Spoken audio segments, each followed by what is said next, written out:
Welcome back to Turning Hard Times into Good Times. I'm your host, Jay Taylor, and I'm really pleased to have with me once again Jim Payne. He's the president and CEO of dynaCERT, Inc.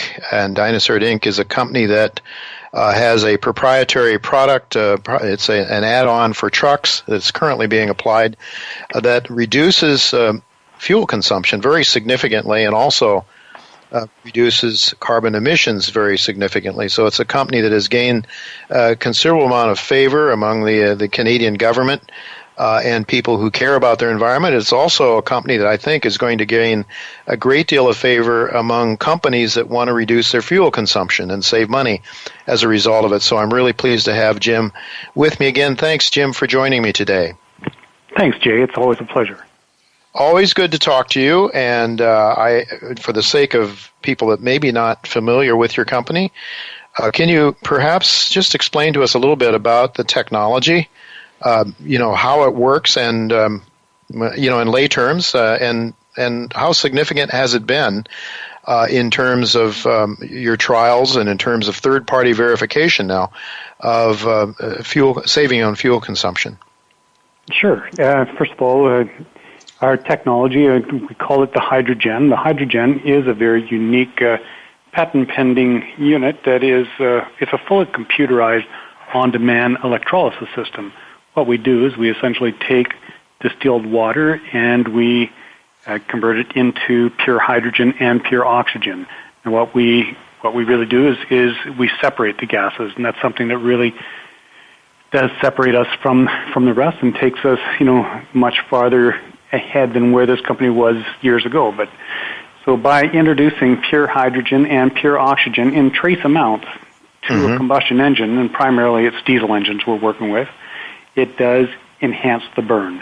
It enhances the burn to the point where it gives a much cleaner burn. It reduces the fuel economy, it increases the torque, extends the engine oil life, and the reduction in emissions. Now, what really even makes us even that much more special is, in the last year, we spent a lot of time and a lot of money developing what we call the Smart ECU, and this is also patent pending. The Smart ECU, it is the brains behind our technology. It communicates with the engine's onboard computer, and it's just like a smartphone. It's learning all the time. So as it's learning the habits of the truck, the altitude, the conditions, the humidity, so many different things, because one thing we learned over the years, there is what we call a sweet spot. Now that sweet spot means there is just the right amount of gases being introduced to enhance the burn. Too much hydrogen or too much oxygen does just the opposite. But with the Smart ECU, like I said, it's communicating with the onboard computer of the truck. It's learning. It's altering the flow of gases. So it is changing the flow of gases as the vehicle is running. This is real-time, on-time changes. Wow. And was that technology in play as you had your third-party verification recently? Was that technology in play then? Because your results have been quite good. It was in play. Now, we had it as a prototype at that point. We did go through third-party validation. We also went through 20 straight hours of testing transport trucks on dynos and all the wind conditions. It was a wind tunnel. It's the most sophisticated piece of equipment. There's only 2 of these in the world, and this one is at the Ontario Institute of Technology. But yes, there we verified our technology. It showed up to 19.2% improved fuel economy. It reduced the greenhouse gases up to 40%, and the heavy carbons by up to 65%. So, wow, a huge difference in the emissions.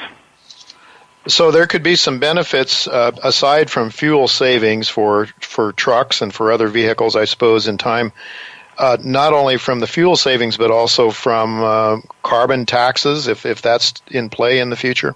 No, you're absolutely right, Jay, and that's the other thing with our Smart ECU. This is GPRS. It has built-in GPRS capabilities, which allows a smart ECU to be accessed by companies and licensed end users so they can track, monitor, not just the fuel savings and everything. It's much like a fleet management system, but it's also collecting the data and converting it to carbon credits. All right. And I guess what this does is this smart ECU technology will allow you then on an ongoing basis to track the performance of your technology. I mean, it will be like an ongoing verification process or data points that you'll have that will allow you to know how well you're doing, how well, and then companies themselves will be able to determine how well your technology is helping them.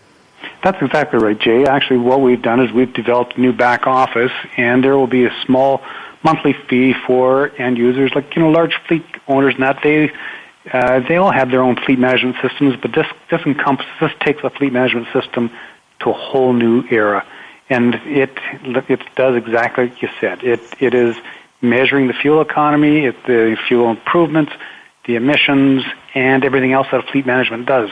But this gives them real-time live data. For a small monthly fee, we've created a portal where they go in and they can gain access at any given time to any one of their trucks, log it, track it, know exactly what's going on. All right. Your focus has been up to this point, I think, retrofitting trucks for big diesel engines. And I want to ask you about some other applications first, but can you give us a sense of the size of the markets for your hydrogen project? Oh, for sure. I mean, just here in North America, there's north of 2 million Class 8 trucks. Now, that's the transport trucks. Then there's 3 times that many in the Class 6 and 7 trucks. Like, that's the delivery-size trucks. So those are the trucks that we're targeting. It's everything from the Class 6 to Class 8 trucks. Like I said, so here in North America, we're talking, tens of millions of these. And then you get into the, India market, for an example. We've got a new dealer in India, and the India market is actually 3 times the size of the North America. And then you start looking globally. I mean, we're talking, millions and millions, because there's actually 15 million diesel engines per year produced globally. Well, so it's a sizable market, and you've had third-party verification. I guess the Canadian government or the Quebec government, is that right? It is with the Ontario government. It's the Ontario Institute of Technology University within here in Ontario. Yes. Now, how are you going to be marketing this product? Do you have? Are you anticipating? Do you have sales now, Jim, or will we be hearing about that sometime soon? Jay, you'll be hearing about it very soon. We've got, as we previously announced, we've got a new manufacturing facility. It is up and running now. We've got our first 500-unit production run being completed. It's expected to be shipped by the first week of February. So we will be announcing that. And then as far as the production, we're expecting to ramp the production up with capacity in that existing facility to 6,000 units per month by the end of the second quarter of this year. Wow. Okay, and you feel that the demand is out there, your distribution system is in place so that you can actually sell that many units by the second quarter of this year? Distribution, there is, we've already got pre-qualified dealer network here in North America and the India market, and we're actively interviewing strategic sales firms in both, in different regions across North America and Europe with direct contacts to the local transportation, heavy equipment, and power generation firms. We're getting calls from around the globe, Jay. I mean, since we have announced the validation of our product, the only thing that's been holding us back was getting the final smart ECU. I mean, like it was developed. We had to go through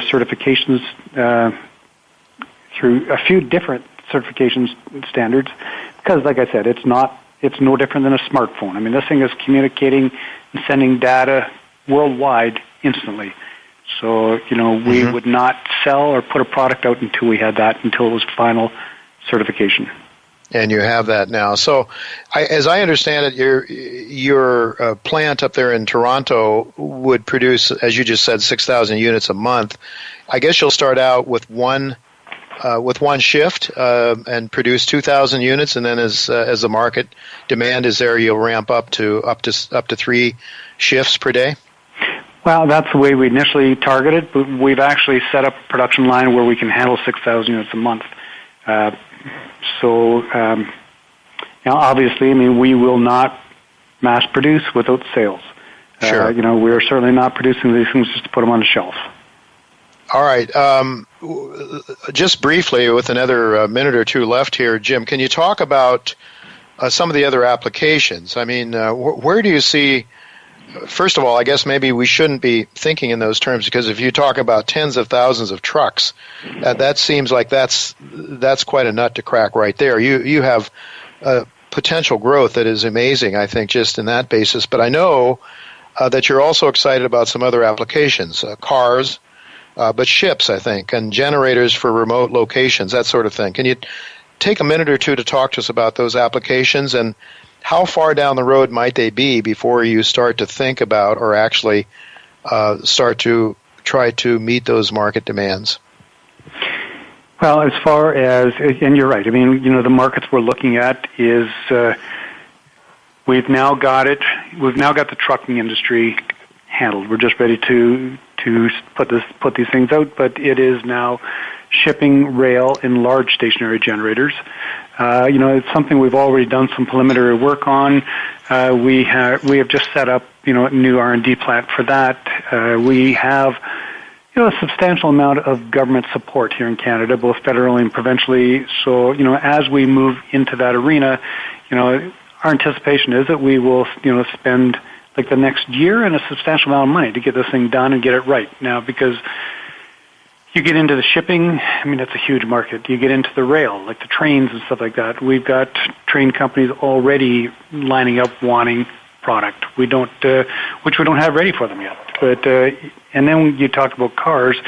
The car market, or the small automotive market, was not initially a market we were looking at penetrating, but there certainly became a need with diesel cars and emissions. So we took it on just as a pet project. We built a small unit. We have it currently being tested down in a university down in the States. And it's not a market that we would look to be building. If anything, I would dare say we prove this technology. We would likely do a licensing agreement with the end users where they could build this into their own vehicles. Because as we know, in the diesel car industry right now, there is some serious issues with the emissions. Sure. All right. Well, just briefly here, with this kind of growth ahead, I know it requires a great deal of working capital and capital in general. How is your balance sheet, and how are you set for financing this growth?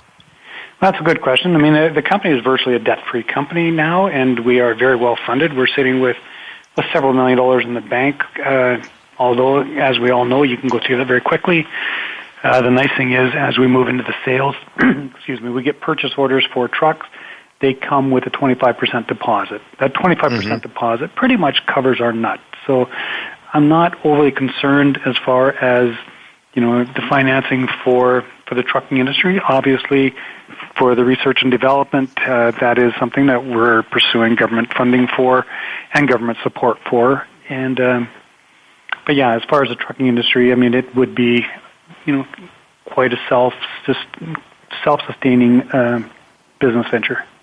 One thing I failed to ask you about, Jim, I don't know if you can talk about this. If you have some sense of what your margins are, you just mentioned the 25% down payment basically provides a good part of your cost.